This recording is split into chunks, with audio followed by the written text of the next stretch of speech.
आपण सुरुवात केली त्यावेळेला एका गाईचं मी मगाशी म्हणतो बंद होतं. हा त्यात काय रिझल्ट आला?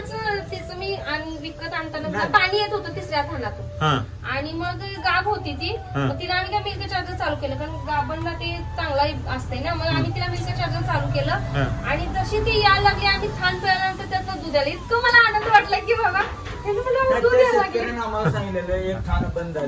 बंद आहे म्हणूनच त्यांनी विकलं होतं आपल्याला. आणि ती सड बंद असलेलं तुम्ही जनावर का बरं घेतलं? प्रत्येक जण जर घेणार मला चांगलंच पाहिजे जर प्रत्येक जण म्हणत बसला तर मग बाद येणार कोण घेणार? घेणार कोण? आणि ती जर दिलं खटकाला तर त्याचं पण पाप कोण घेणार? चालू केलं तिचं दूध आलं. हा. मग पहिल्यांदा म्हटलं बाबा या लागले चिक आला असेल. दुसऱ्यांदा मी आलो नंतर एक दोन थानात ते 2 भांडी दूध निघालं. मी लगेच फोन केला अहो बाबा असं झाले. म्हणजे इतका आनंद झाला. चौथं थान चालू झाली. आणि त्यांना म्हटलं बाबा मिल्क चार्जर चालू केल्यामुळे असं झालं.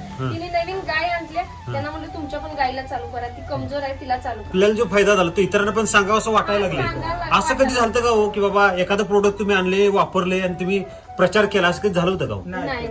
कधीच नाही. काय होते सर आपल्याला ज्याचा अनुभव येईल ते आपण दुसऱ्याला दिला की बाबा आपल्यापासून तुम्हाला पण फायदा झाला पाहिजे. कारण दुधात असं आहे आता तुम्ही रुपया घातला तर माणसाला वाटते 1.5 रुपये तर मिळावं. जनावरांच्या काय आले आजार भरपूर यायला लागल्यात किंवा त्यांचं दूध फॅट वगैरे हे विना झाले.